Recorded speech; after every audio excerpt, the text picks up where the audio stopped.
અહેમદાબાદ મિત્ર ન્યૂઝની ટોપ 10 ખબરોમાં આપનું હાર્દિક સ્વાગત છે. આદિત્ય બની વિધવાઓને ફસાવતા કરીમના મોબાઈલમાંથી 100 મહિલાઓનો ડેટા મળ્યો. મેટ્રોમોનિયલ સાઇટ પર આદિત્ય પટેલ નામની પ્રોફાઇલ બનાવી વિધવાઓને ફસાવતા કરીમ સામે છેતરપિંડીની ફરિયાદ થયા બાદ ચોંકાવનારા ખુલાસા થયા છે. કરીમ સિપાહીના મોબાઈલમાંથી 100 જેટલી હિન્દુ મહિલાઓનો ડેટા મળી આવતા પોલીસ ચોંકી ઉઠી છે.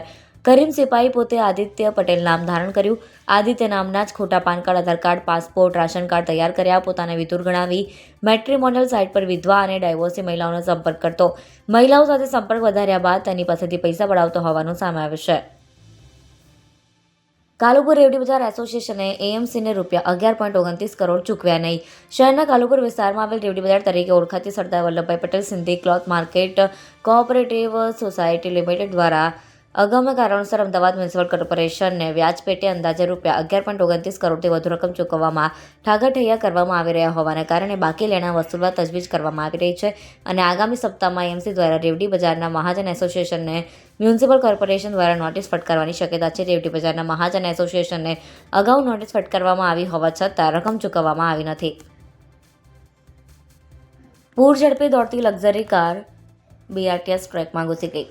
અમદાવાદ શહેરના રબારી કોલોની 4 રસ્તા નજીક પૂરપાટ ઝડપે આવી રહેલી કારના ચાલકે સ્ટીયરિંગ પરથી કાબુ ગુમાવતા કાર બીઆરટીએસ રૂટની લોખંડની રેલિંગ સાથે ધડાકાભેર અથડાઈ હતી.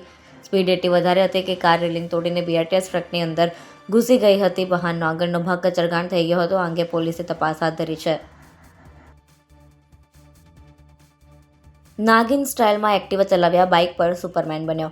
અમદાવાદના સબરમતી રિવરફ્રન્ટ પર બેફામ વાહન ચાલક નબીરાઓનો આતંક સામે આવ્યો છે. રાતના સમયે અલગ 4 થી 5 વાહનો પર આવીને નબીરાઓએ સ્ટન્ટ કરીને રિવરફ્રન્ટનો જાહેર રસ્તો બાનમાં લીધો હતો. એક બાઇક ચાલક તો સ્ટન્ટ દરમિયાન બાઇકની સીટ પર આડો પડીને બાઇક ચલાવતો હતો. વિડીયો વાયરલ થતાં ટ્રાફિક પોલીસે તપાસ હાથ ધરી છે. મેમકોમાં પાનના ગલ્લામાંથી 831 દારૂ બિયરની બોટલો પીસીબીએ પકડી.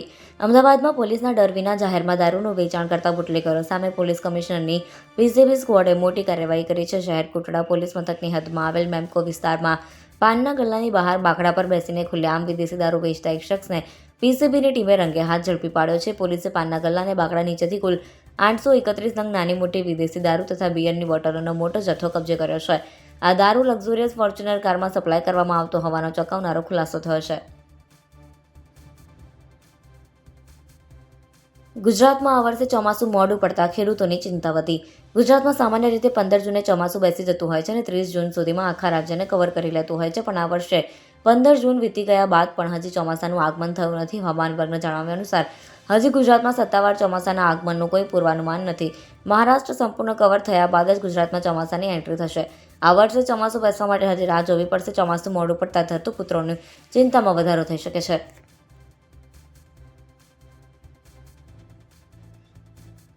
નરોડામાં 20 વર્ષીય પરિણીતા ફ્લેટની સીડીમાંથી ઉતરતા યુવકે હાથ પકડી લીધો.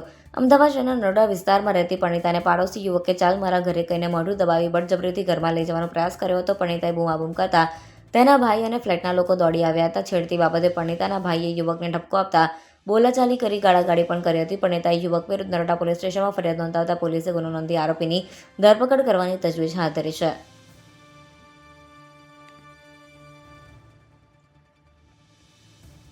1 જુલાઈથી અમદાવાદમાં સપનાનું ઘર લેવું મોંઘું બનશે. અમદાવાદમાં પોતાનું ઘર કે ઓફિસ ખરીદવાનું સપનું જોતા નાગરિકો માટે આંચકાજનક સમાચાર સામે આવે છે. આગામી 1 જુલાઈથી શહેરમાં મકાનો અને રિયલ એસ્ટેટના ભાવમાં નોંધપાત્ર વધારો થવા જઈ રહ્યો છે. અમદાવાદના ક્રેડાઈ હાઉસ ખાતે મળેલી એક મહત્વપૂર્ણ બેઠકમાં બિલ્ડર એસોસિએશન દ્વારા આ અંગેનો આખરી નિર્ણય લેવામાં આવ્યો છે.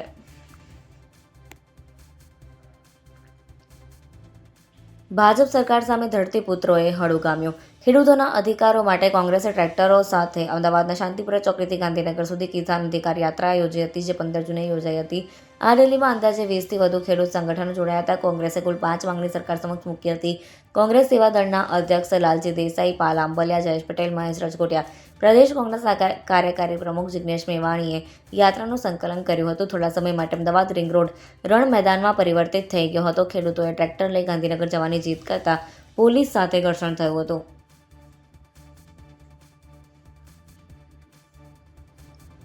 વિદેશની જેમ હવે અમદાવાદમાં રોડ ક્રોસ કરવા બટન દબાવવું પડશે.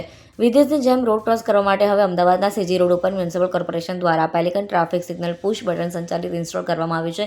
રોડ ક્રોસ કરવા માટે જો કોઈ વ્યક્તિ પુશ બટન દબાવશે તો તરત જ ટ્રાફિક સિગ્નલ લાલ થઈ જશે અને વાહનો રોકાઈ જશે, જે બાદ સરળતાથી લોકો ઝેબ્રા ક્રોસિંગ પરથી રોડ ક્રોસ કરી શકશે. અહેમદાબાદ મિત્ર ન્યૂઝની યુટ્યુબ ચેનલને સબસ્ક્રાઇબ કરો અને બેલ આઇકન જરૂરથી દબાવો, જેથી મહત્ત્વના સમાચાર આપના સુધી જલ્દીથી પહોંચે.